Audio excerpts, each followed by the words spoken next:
यार मैं क्यों पीछे रहूं। काश मैं भी अपनी बाइक पर या फिर अपनी स्कूटी पर तिरंगा लगा पाऊं। कितना कूल लगेगा ना। क्या आप भी वही सोच रहे हैं जो मैं सोच रही हूँ?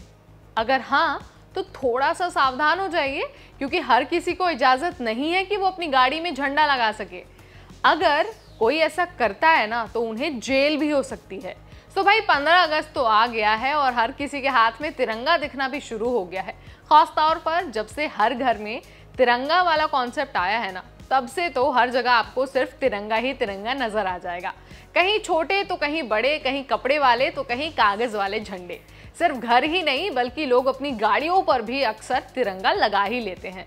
लेकिन जैसा मैंने आपको शुरुआत में ही बता दिया है, हर किसी को इजाजत नहीं है इसकी।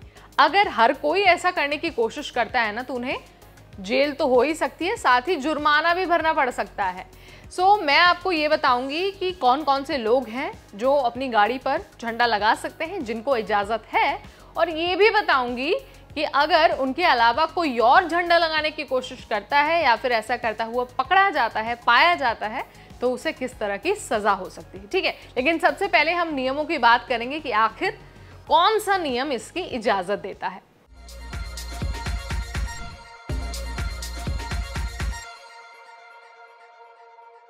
नमस्कार, मैं हूं नेहा उपाध्याय आपके साथ। तो दोस्तों, भारतीय ध्वज संहिता 2002 के अनुसार केवल कुछ लोगों को ही अपने मोटर वाहन पर, यानी कि अपने कार, स्कूटी या फिर गाड़ी पर तिरंगा फहराने का कानूनी अधिकार है।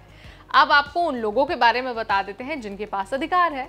तो देखिए, सबसे पहले तो नेशनल फ्लैग कोड ये कहता है कि तिरंगे को कहीं भी लगाया जा सकता है, बट मेक श्योर करना है कि उसकी केसरिया पट्टी सबसे ऊपर होनी चाहिए।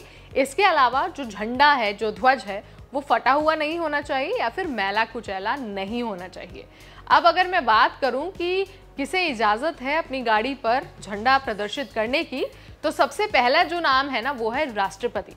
राष्ट्रपति को इजाजत है कि वो अपनी गाड़ी पर तिरंगा लगा सकते हैं। इसके अलावा जो वाइस प्रेसिडेंट है, यानी कि जो उपराष्ट्रपति हैं, वो भी तिरंगा लगा सकते हैं। इसके अलावा राज्यपाल और उपराज्यपाल भी तिरंगा लगा सकते हैं। इसके अलावा जो प्रधानमंत्री हैं, कैबिनेट मिनिस्टर हैं, राज्य मंत्री हैं और जो दूसरे मिनिस्टर्स हैं ना, वो अपनी गाड़ी के ऊपर तिरंगा लगा सकते हैं।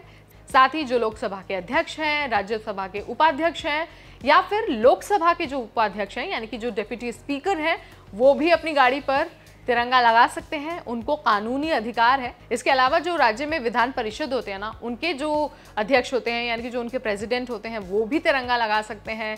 राज्य और केंद्र शासित प्रदेशों में जो विधानसभाओं के अध्यक्ष होते हैं, यानी कि जो स्टेट असेंबली होती है ना, उसके अध्यक्ष अपनी गाड़ी पर तिरंगा लगा सकते हैं। उनको कानूनी अधिकार है। इसके अलावा जो स्टेट की असेंबलीज होती है ना, जो लेजिस्लेटिव असेंबली है या फिर जो लेजिस्लेटिव काउंसिल है, उसके जो डेप्यूटी चेयरपर्सन होते हैं, जो डेप्यूटी प्रेसिडेंट होते हैं ना, यानी कि जो उपाध्यक्ष होते हैं, वो भी अपनी गाड़ी पर झंडा लगा सकते हैं। साथ ही जो सुप्रीम कोर्ट के चीफ जस्टिस हैं, यानी कि जो सीजीआई हैं, वो भी अपनी गाड़ी पर झंडा लगा सकते हैं। इसके अलावा जो अलग अलग हाई कोर्ट्स हैं, उनके चीफ जस्टिस भी अपनी गाड़ी पर झंडा लगा सकते हैं। उनको कानूनी अधिकार है। अब आपको बता देते हैं कि अगर जो मैंने नाम आपको बताए, इनके अलावा कोई दूसरा व्यक्ति अपनी गाड़ी पर झंडा लगाकर घूमता है या फिर घूमता पकड़ा जाता है, तो उसको कितनी सजा हो सकती है। देखिए, कॉमन पीपल जो हैं, जो यानी कि जो हमारे आम नागरिक हैं, उनको अपने घर पर झंडा लगाने का, झंडा फहराने का या फिर हाथ में झंडा लेकर चलने की पूरी आज़ादी है। लेकिन प्राइवेट गाड़ियों पर झंडा लगाना कानूनन अपराध है। अगर कोई भी दोषी पाया जाता है तो उसे राष्ट्रीय गौरव अपमान निवारण अधिनियम 1971 के तहत कार्रवाई की जा सकती है। इसके अलावा भारत के जो राष्ट्रीय प्रतीक है, यानी कि जो नेशनल एम्बलम्स हैं, जैसे कि हमारा नेशनल फ्लैग, हमारा कॉन्स्टिट्यूशन और जो हमारा राष्ट्रगान है, यानी कि नेशनल एंथम है, उसका भी अगर आप अपमान करते हैं तो आपको 3 साल की जेल हो सकती है, या फिर आप पर जुर्माना भी लगाया जा सकता है, या फिर जेल और जुर्माना दोनों हो सकता है। इससे पहले कि आप अपनी स्कूटी पर, बाइक पर या फिर कार पर झंडा लगा के घूमें, आप इस बात को ध्यान रखिए कि अगर आप पकड़े जाते हैं तो आपको 3 साल की जेल तो हो ही सकती है, साथ ही आपको जुर्माना भी भरना पड़ सकता है। अब आपको ना जाते जाते झंडा लहराते वक्त जिन बातों का ध्यान रखना चाहिए ना, उसके बारे में भी बता देती हूँ। तो देखिए, रूल्स तो ये कहते हैं कि पब्लिक या फिर प्राइवेट संस्था का सदस्य किसी भी दिन और किसी भी मौके पर नेशनल फ्लैग को फहरा सकते हैं, लेकिन ध्यान रखना होता है जब भी झंडा फहराया जाए तो उसे पूरा रिस्पेक्ट दिया जाना चाहिए, उसे एक उचित जगह पर रखा जाना चाहिए। कहने का मतलब है कि तिरंगे को आपको ज़मीन पर नहीं रखना है या फिर किसी भी गंदी जगह पर नहीं रखना है। इसके अलावा आपको फटा हुआ या फिर जो मैला कुचैला झंडा है ना, जो हमारा तिरंगा है, वो भी प्रदर्शित नहीं करना है।